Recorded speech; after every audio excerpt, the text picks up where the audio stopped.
What's up, everybody? This is Hope, and of course, I am your host of Pulling Back the Rug, and I am so excited about the show on tonight. If you have any comments, questions, concerns, you can email me at HELV as in Victor SME 0822 at yahoo.com. Again, that is he loves me 0822 at yahoo.com. And listen, y'all, I'm so honored. I'm more than excited. I'm honored to have my guest with me on tonight. And when I tell you that she is a celebrity chef extraordinaire, and if you ain't had her food, you missing out on life. But hold on, we're gonna get into all of that. Please help me welcome my guest on tonight, Miss Shawanda Simmons. Hi, girl. Hey, girl. Oh my God, I'm so excited to be here with you tonight. I'm excited for you to be Yes. here. And let me just say, first of all, okay, now, we got to talk about the fact that you didn't come in here with no food. Okay? So I just want y'all to know. Do both. If you have never heard of Passion Eats Catering, that's all I'm going to say. So this young lady here helped me survive the pandemic. Yes. I just want y'all to know that when nobody open, your kitchen was open. Yes, And it you was will blazing. come and order your 6 wings. And wood. And wood. Yes. And I loved it. I appreciate that. I am beyond honored for you to be here on tonight. And just so you can share your story with the world. We see you, and we see you. Glamorous, dressed up, business is booming, everything is going well.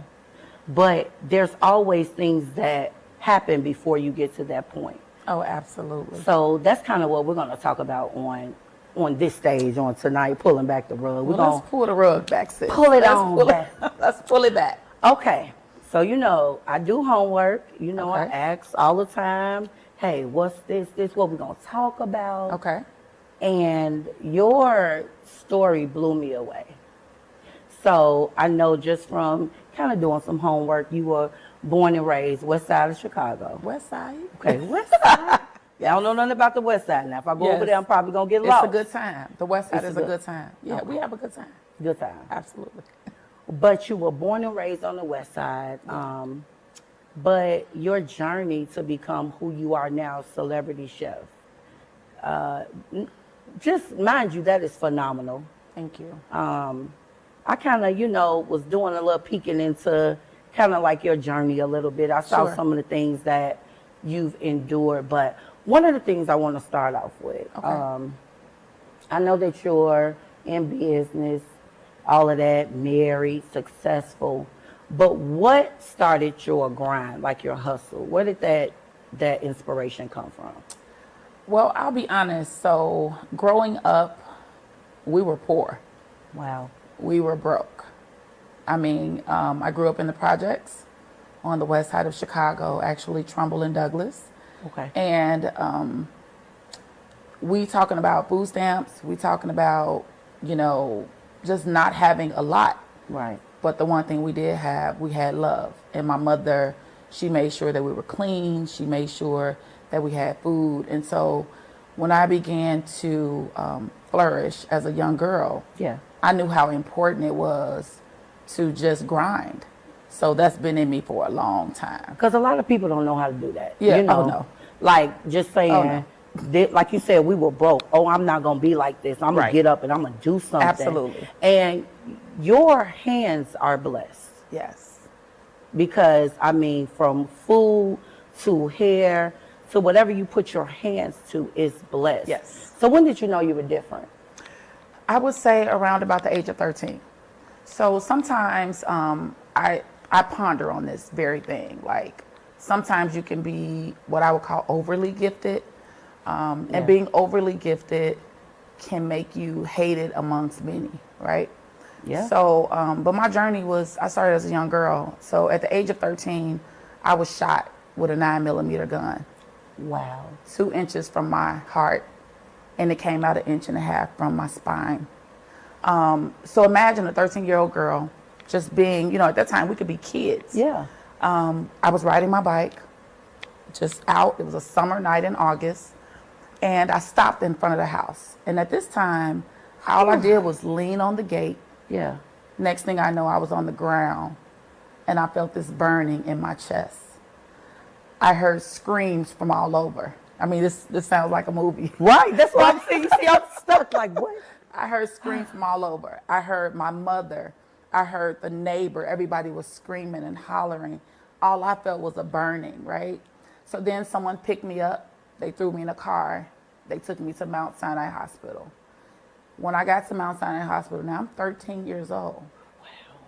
I couldn't have been no more than 70, 80 pounds. I've always been well, I ain't as skinny now, but I've always been a young skinny girl. And so the doctors came out and they told my family to prepare for the worst, that there was no way she was going to make it out of this. But God. But God. And then after about 7, 8 hours, they came back and said, well, okay, y'all, okay, she's going to make it out, but she's going to be paralyzed from the waist down. And so another 8 to 10 hours happened. Next thing I know, I'm here and well alive. Well alive. Well alive. So yes. you were just meant to be who you are. Destiny. Yeah. Purpose. Yeah. You know how we talk about having purpose on your life. Yeah. Because I know for a fact that I shouldn't have been here. Yeah. The statistics say that I shouldn't have been here. But because God had a purpose for my life. Okay, so we supposed to be doing this show, but now you know I run. I know. Wow. Yeah. I would have never knew that, Absolutely. had you not come on this platform. You're a walking miracle. Yeah. And Wow. so when I got out the hospital, I was in the hospital about 45 days. When I got out the hospital, my life was fast tracked. Everything went fast from there because what happened, and I could disclose this now, it's been almost over 20 years. Yeah. But the guy who shot me, everybody knew who shot me. Wow. And he did prison time. But to prevent him from doing prison time, they tried to bribe my mother. But not only did they bribe her with money and things, but they bribed her with drugs. So here I am.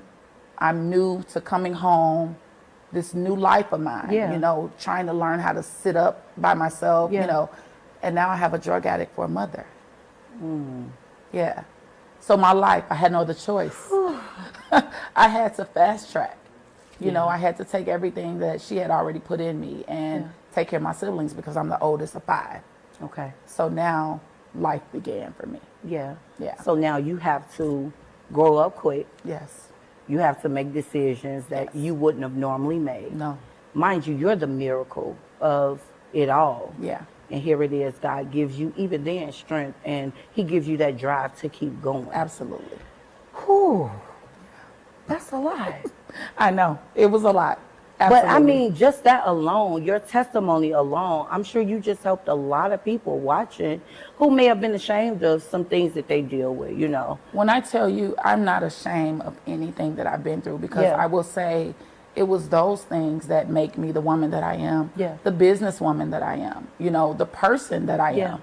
And so I don't apologize for that because to me, apologizing for what I've been through is like slapping God in the face. Yeah. Because there's no way I could say I trust him and I love him and he's the head of my life and then I don't trust what he allows to happen. So let me ask you this. You come home, now you have a mom that's a drug addict. How did you find the strength in you? How did you find that thing to keep you loving her? The love never left. So, we don't really, as a culture, like to deal with our trauma. Yeah. But that was trauma for me. But that was my mother. Yeah. I knew she loved me. And it wasn't until she started going to prison. So immediately after, once they stopped supplying, because he ended up going to jail. He actually got a 25-year sentence because when they caught him with the gun that shot me. Wow. So now they're not supplying anymore. Yeah. And now she's strung out. So that means I have to not only fast track my life for my siblings, but for my mother. Yeah. So now she's in and out of prison and I just had to do what I had to do. Yeah. So at the age of 14, I started working at a place called Dave's Hot Pit. Food. I had to drop out of school to work. Yeah. Okay. I know. A lot, right? Yeah, I had to drop out of school. So here it is, this 14, 15-year-old girl walking at least 3 miles to make $3.75. enough to make sure I could stop at the store on the way home Yeah. to make sure we had some noodles. And I tell my kids all the time, you don't know how blessed you They have are no clue. when you don't have to ride the bus and you Yes. don't have to worry about food and you don't, because it's stories like yours Absolutely. that just show this could be you. You know, you could be dealing with these things. Absolutely. And let me ask you this. Have you forgiven the guy that shot you?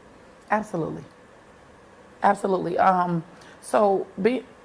up on the west side of Chicago, I was always familiar with, drugs and gangs, Yeah. etc. So that wasn't new to me. Yeah. However, once I found out, because we were all growing up on the west side, we were like a community. Yeah. Everybody knew everybody. If the neighbor saw me doing something, she would get the belt and come with me herself. Wow. That's how we grew up. Yeah. So when I learned what happened, meaning he was not intentionally trying to shoot me. Yeah. He was shooting at someone else. They ran my way, and that's how I got hit. Wow. So, of course, I forgave him. I forgave him. Absolutely. We ain't even touched the surface. Listen, I mean, this is amazing. Yeah. Like, you look at people and you just never know. Yeah. Like, this is why I do Pulling Back the Rug. I love it. Because it's people who, I mean, they embarrassed about what they went through. Yeah, no. But you have managed to persevere through it all. Absolutely. Fast forward, you start cooking. How did you get into that? Cooking was not my journey. Really? No, absolutely not. So I got married at a very young age. And at the time, he wanted me to be a stay-at-home mom. So you're talking about a 19-year-old stay-at-home mom. That wasn't working. Right. So I ended up going to hair school. I graduated hair school. And after maybe about 4 months of being out of hair school, I was like, I'm a leader. I need my own salon. Mm-hmm. And from there is when I got my own salon. So you've always been a leader? Always. Oh, yeah. Oh, yeah. Because I'm Always been- listening to you. You took care of your siblings. Absolutely. You made sure everybody else was good. Yeah. You go, and now you want your own shop. You've always dreamed big. Yeah, absolutely. Like, what?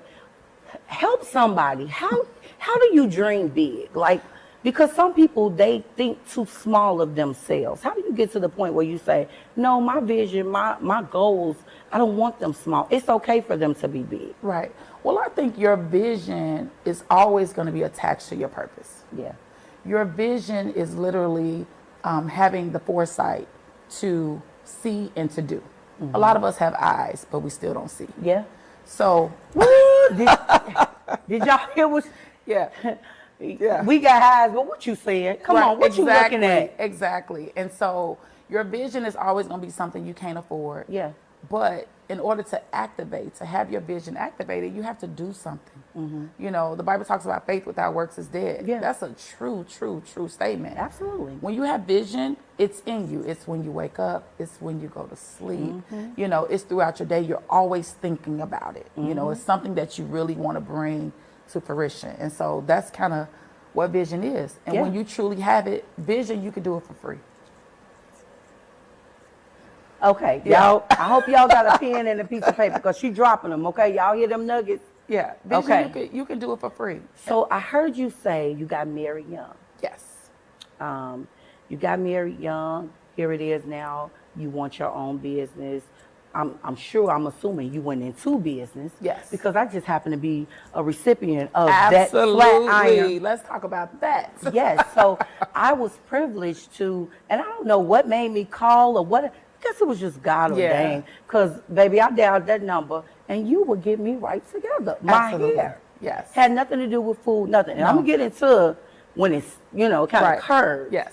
But you would keep my hair together. Yes. So that's where I started. So I started off as a cosmetologist, licensed cosmetologist, and then I opened up a hair salon. So in the salon, I had about maybe 6 girls at the time, and hair is what I loved to do at the time. It was a source of income, and I did very well. However, my therapy was always cooking something. That was the therapy. So the way the cooking started, I literally would take leftovers to the salon. And I started distributing, and next thing I know, I was like, you know what, I'm gonna wrap this thing up and sell it. And I looked up one Saturday, I had made more money selling food Then you did doing hair. standing behind the chair. So I know you probably don't remember this, Okay, come on. but let's go. one day you was doing my hair, and you had some chili. I had never heard of turkey chili before. White chicken chili. Yep, Yes, it will bless your life. You had some of that, and you were Yes. selling it along with the passion dessert and the passion Yes. tea. I remember. Yes. But you were standing there, and you was like, you know what? One day I'm gonna own my own restaurant. Wow. You kept on flying. I was like, you should do it. Wow. And you was like, I am, cause you know and you kept on. And the next thing I know, Passion Eats was born. Yes. So right there, that let me know the power of the tongue. Absolutely. Because you talked your own self into a wealthy place. And of Yes. course, you're probably not as wealthy as you're going to be. Sure. Miss Celebrity Chef, not just any chef, but Celebrity Chef. Everybody's not privileged to do that. That's true. So that just shows, even in the midst of everything that you went through, God still had his hands on you. Absolutely. And I'm just sitting here like, because you're married, you're doing all of these things. And I did read something because you got married young. And I know you don't have any children, Yeah. but you do have a child. So do you want to kind of talk about that a little bit? So, we got married. I think I had just turned 19. So I turned 19 in September. We got married in December. I got a call. I was pregnant.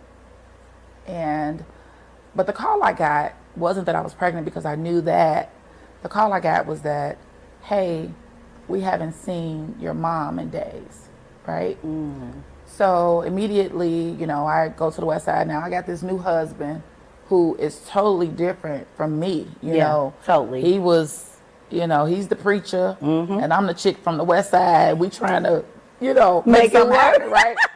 So Yeah. of course, here it is, his pregnant wife. Now I'm running to the West Side because I know, you know, it wasn't really about my mother. It was more so about my siblings. Well, where are my siblings? And I found them in an abandoned building. Jesus. Yeah, I found them in an abandoned building. This story I would never, ever forget. I literally still, I can close my eyes and see myself. So I had a few of her friends had told me where the area they thought in which they were staying. And I walked up the stairs and I heard little pitter patters like running across the floor. I was calling out their names. There was 3 of them at the time. And I heard little pitter patters and I kept saying, "Yeah, Tiara, man, it's me, it's Shawanda." And they kept saying, "It's Shawanda." You heard them whispering. This wasn't a house. This was like a building. At the time, people rent out rooms. So it's like not a halfway house. It was somebody that had a building Right. that would rent you a room. Well, my mother had this room and the kids were there and I opened up the door and it was just a bed, a dresser, and 3 kids. And I told them, I said, okay, let's go. At this time, I still didn't know where she was. But what I did know is that they were 8, 10, and 12. And they couldn't be at home by themselves. Right. And so since then, we later learned that my mother had went to jail. And she ended up getting a 6-year prison sentence. And so I took my siblings in at the time. The reason why I brought that story up is because at that time I was pregnant. So I wasn't really working. My husband, he was working, and now I got these 3 kids. He didn't sign up for that. Yeah. So I go to public assistance. I'm trying to get some help. And they said, okay, we'll help you, but what we want you to do is take them to the police station, drop them off, and then if you qualify, you can get them back. If not, they'll go in the system. I wasn't going to do that. Yeah. So I took those 3 kids. I told my husband, I was like, look, they have to stay. He was like, okay, because he loved me, you Yeah. know. And we raised them, right? 3 months later, I went in labor on a Sunday morning. We had a baby shower Saturday. Sunday morning, those kids were getting baptized. I went in labor. When I got to the hospital, You know, they hook you up to the monitors. Now it was 9 months. My due date was March 12th. This was March 4th. And I was just laying there and I saw the doctors they were looking anxious. And my auntie, she was pacing and she was praying. And I'm saying to myself, what's going on? I'm just in labor. Yeah. And the doctor said, ma'am, there's no heartbeat. And in my head, I still didn't process that my baby was dead. Yeah. I didn't process that. So after about an hour or so, they hooked me up to all sorts of machines. And it wasn't until 12 hours later that I had to deliver a stillborn baby. But not before they hooked me up to dialysis because my kidneys started failing, blood clots, because they couldn't cut me open. Because what I had at the time was what they call an abruption. It's when the placenta breaks away from the uterus. Yeah. And from what they tell me, the baby was dead inside of me the whole time. Yeah, and if they would have did something wrong, you would have lost your life Correct. as well. Yeah. So now here we are. I didn't have his baby, but I'm now asking you to take care of my 3 siblings. Yeah, I know y'all got y'all tissue because I'm trying. Yeah. Yeah. How do you, a person that seems to be losing everything, but you're gaining strength and God is blessing, but it seems like everything that you love some kind of way takes a turn. Absolutely. How are you sitting here? God, Yeah. purpose. Yeah. It's not me. Because if it was me, I'd have cracked up a long time ago, Yeah. you know. But because of the purpose that he has on my life, Yeah. and I know it because I've been put in situations and scenarios Yeah. where most people wouldn't have made it out of. But because there's more to me, there's more that he needs me to do. Yeah. More people that he needs me to talk to, more people he needs me to see, more Yeah. people he needs me to love on, more people he needs me to give to. You know, Yeah. it's all because of him. Because your life is a women's conference. No, I'm serious. It really, really is. I mean, Yeah. just looking at you, you're helping me because right now my father is in the hospital. Wow. And my father has battled alcoholism my entire life. Okay. And like I walked around ashamed of that sometimes. Wow. Yeah. But the strength that you have, it's really encouraging me like, no, you can still, Yeah. you know, you can still fulfill purpose. You can still go after your passion. Now, why Passion Eats? So Why that Passion name? Eats, okay, so I did not come up with the name. I literally was at the salon and my friend Arnita, which is a stylist, you probably remember her. So one of her clients was like, you know what, you need to get this food to the schools. She said, my teachers at my school, she had been a clerk for like 30 years. She said, my teachers at my school would love this. And believe it or not, I'm shy. Now, y'all who watching, Seriously, I'm shy. I believe. Okay, I'm telling like you. Shy. Like, yeah, shy. Like, I don't like to be late for things because I don't want to walk in last. That kind, yeah. I don't know where that comes from. And I only asked you that because you chose that word passion. Yeah. Your whole life has been about passion. Yeah. The way you love with a passion. The way you give with a passion. Everything has been about passion. Yeah. And so that's why I asked, like, so Yeah. is that the reason why you came?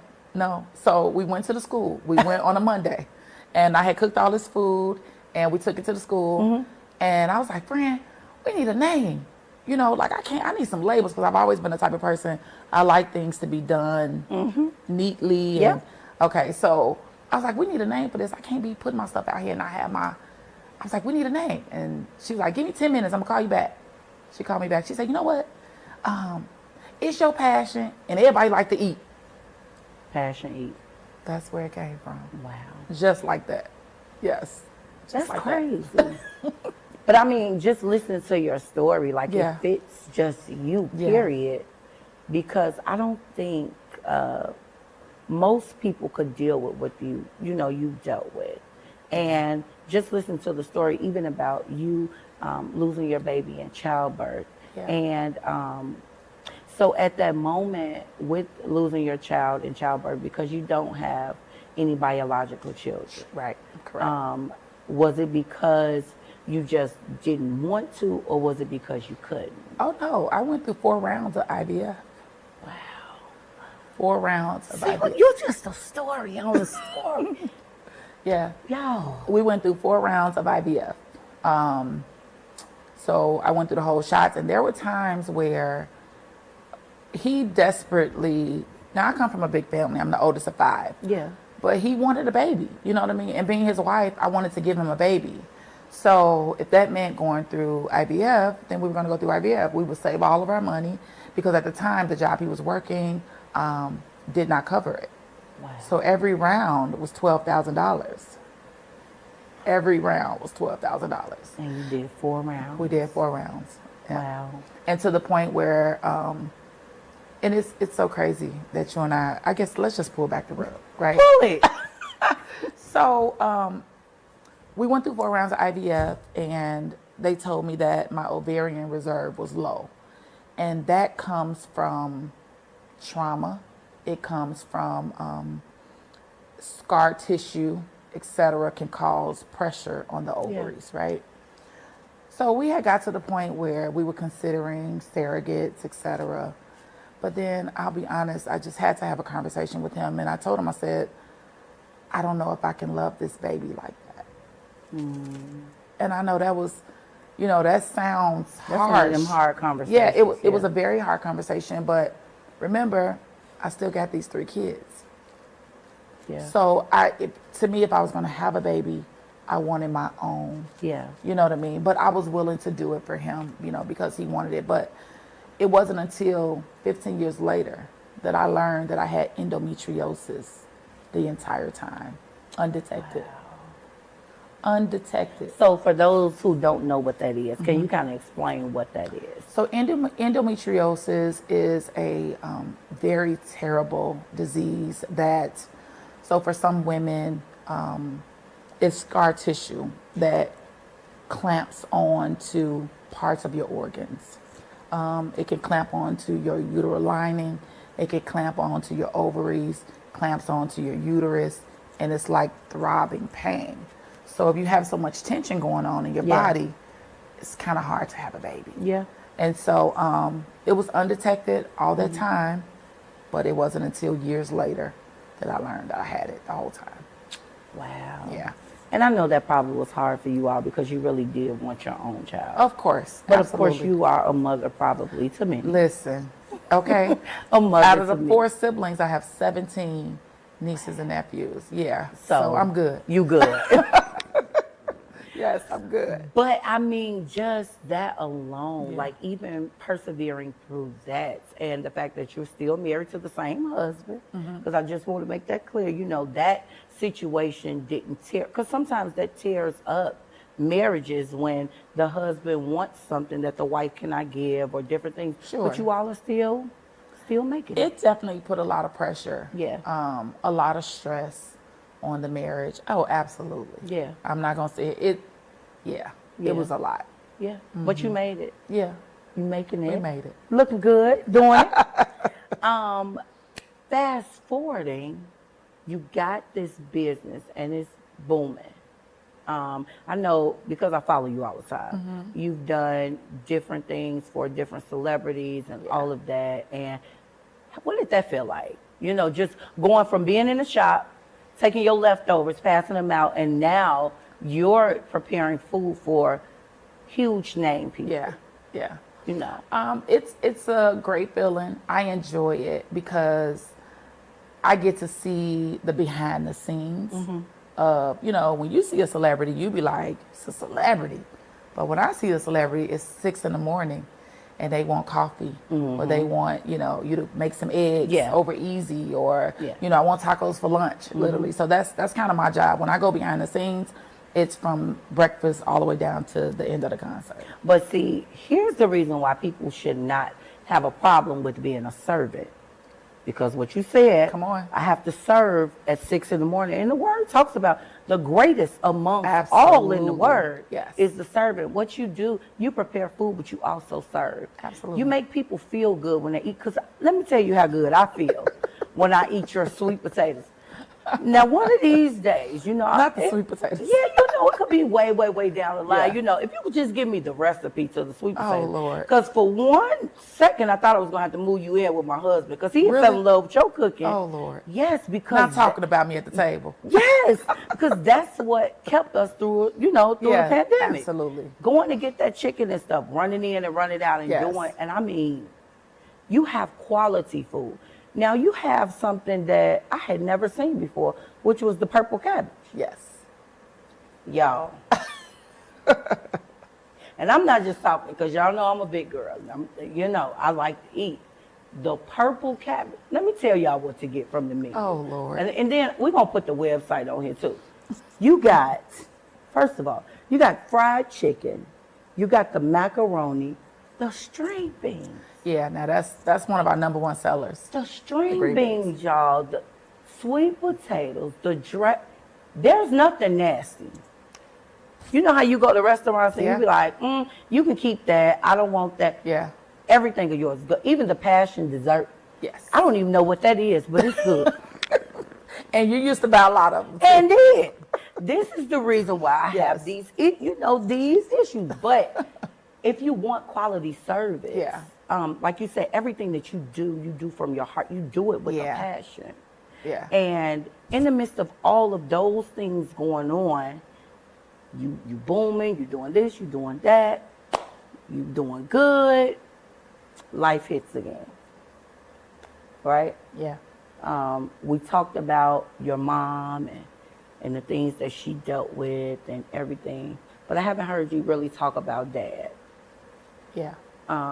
So your parents overall, I do know just from some of the things that we've talked about, your parents, even though there were some things that they were going through, those are your parents. Absolutely. So just for a moment, just talk about how you had to deal with the loss of your parents.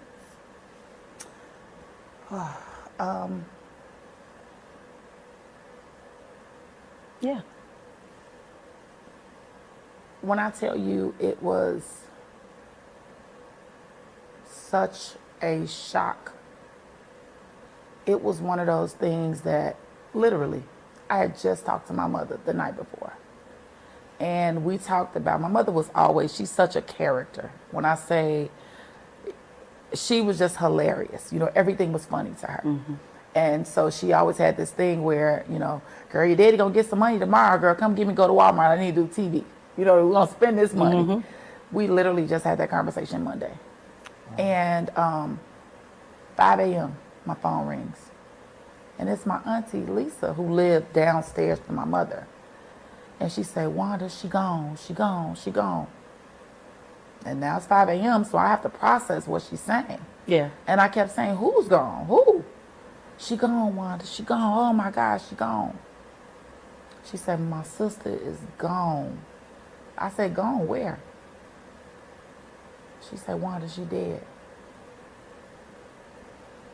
My life stopped. It was like, it was unexplainable. Yeah. Because my mother was 52. Yeah. What do you mean she gone? Yeah. So immediately I got up, And at this time, my brother lived in Carbondale. My sister lived in Milwaukee. The only two people here were two of my other sisters. So I called them, said, okay, meet me at mom's house. She was still, when I got there, she was still laying on the floor. And that was like an image that... Yeah. Yeah. That was a difficult time for me. Now, I've been through a lot of things, but not having your parent, Yeah. that's a different kind of hurt. Yeah. That's a different kind of hurt. So being the oldest, I had to suppress whatever I thought I wanted to feel. And now I had to deal with the loss of, my siblings lost their mother.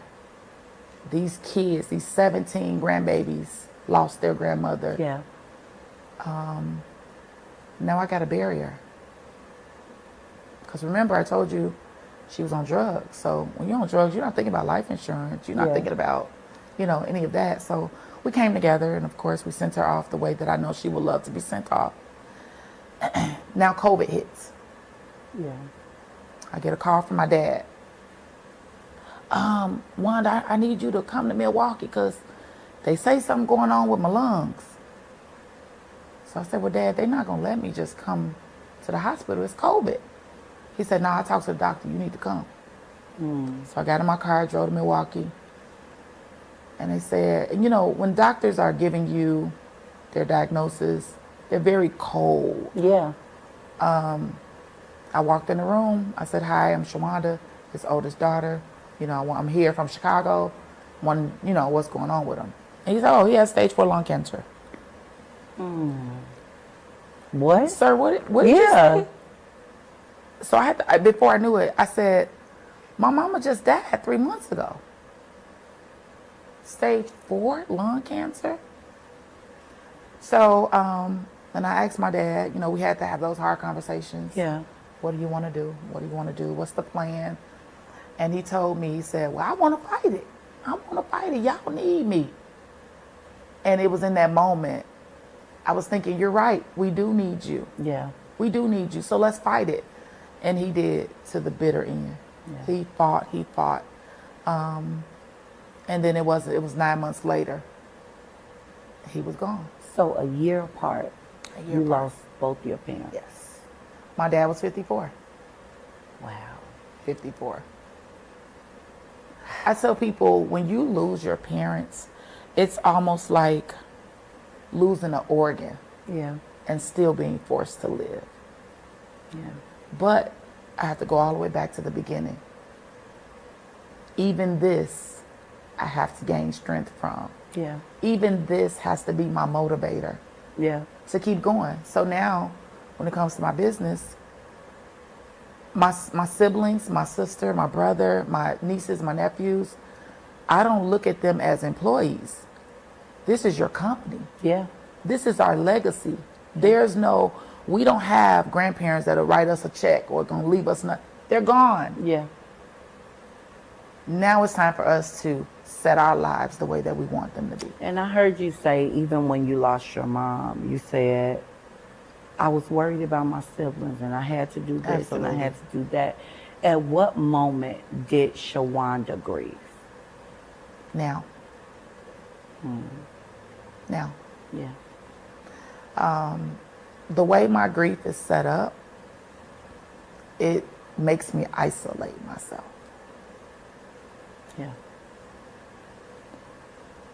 I am very, and people see this, and Yeah. it's great, It's great.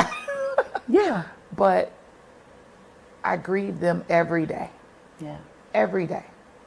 Just the thought of not being able to call or not being able to share moments, big moments. You're talking about somebody who went from nothing, to $1 million company. Yeah. I can't call. I can't hear her say or hear him say, you get that from me. You know what I mean? I can't. It's not there. And that makes me grieve even harder. Yeah. Even harder. It's hard for me to celebrate high moments. Yeah. It's my friends. They be like, no. We need to do something. And I just love your circle of friends. Oh, girl, yeah. Because I get to, of course, social media and the things that you allow people to see. Sure. But when I see them celebrating you and they taking you places and doing it, Yeah. that shows what happens when you have people who genuinely love you. Yes. And like you said, they won't let me stay in that place. They won't, because you just spoke it. You said, I went from nothing to $1 million company. And so not only are you in your greatness, your friends are watching your greatness. Absolutely. And when you got people that is going to make sure that you remain great, Yes. no, that's a blessing. Yeah. Because people ain't staying friends no more. My one friend who lives in Dallas, who I always talk about, we can talk on the phone, and if she hear me like in a monotone, she on a plane. She don't play about me. Yeah. And I'm grateful for that because it's difficult to be in my place, in my position, you don't have a lot of people you can talk to. You don't have a lot of people you can be vulnerable with. Or trust. Exactly. Yeah, because you don't know if they love you or if they're just there just because. Absolutely. Absolutely. Yeah. Yeah. Oh, this was, Yeah. nobody will ever know. Yeah. I want to commend you.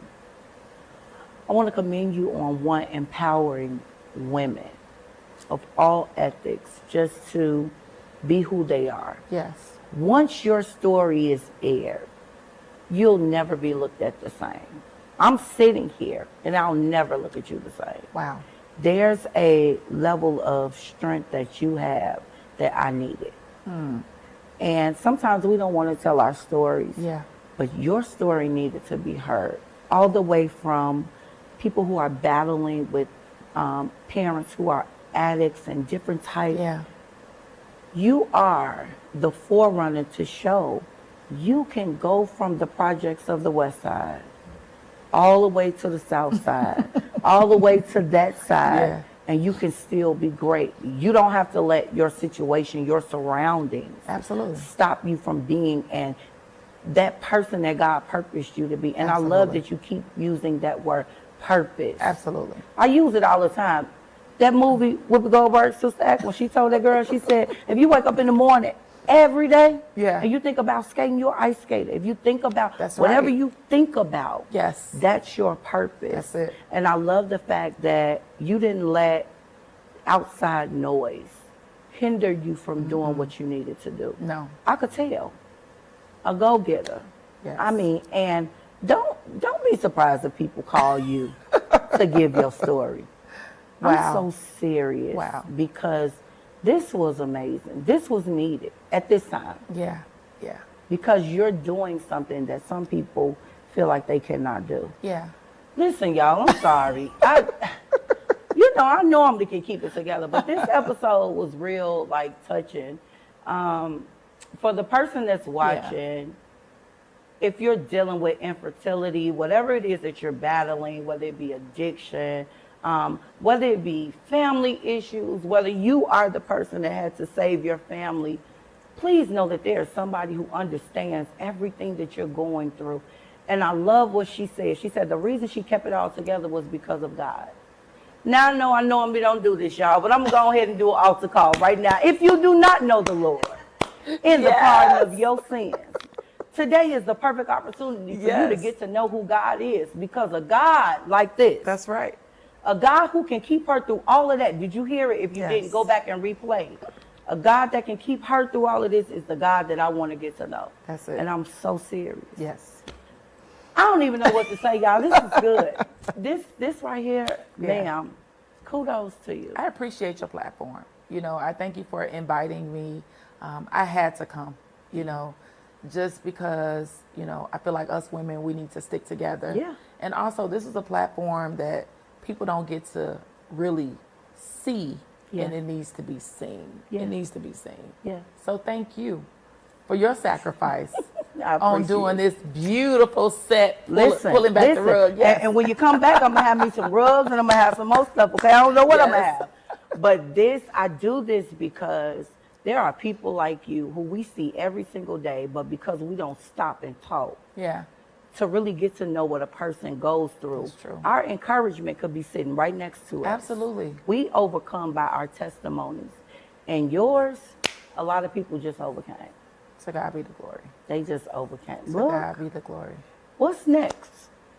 So what's next for me? Of course, you know, I have the 2 restaurants. I still have the salon. I'm getting ready to launch a course called the Caterer's Compass.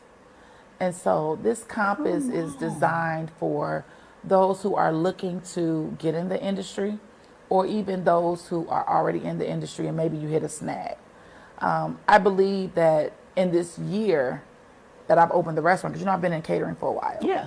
But the restaurant industry is a little different. You know what I mean? It's, you know, you got to get up every day and grind for real. You know, sometimes I'm in the restaurant and the customers come in, they be like, is that the owner? Yes, it's me. I'm on the line. I'm on the register, you know, because it's a lot of work. However, it's very fulfilling. I want to teach and train because I've learned so much. Yeah. in this past 2 years with Yeah. owning these The restaurants. do's and the don'ts. Absolutely. And so I just want to be a compass. I want to bring some of my friends to the table who assisted me, you know, Yeah. to get to where I am.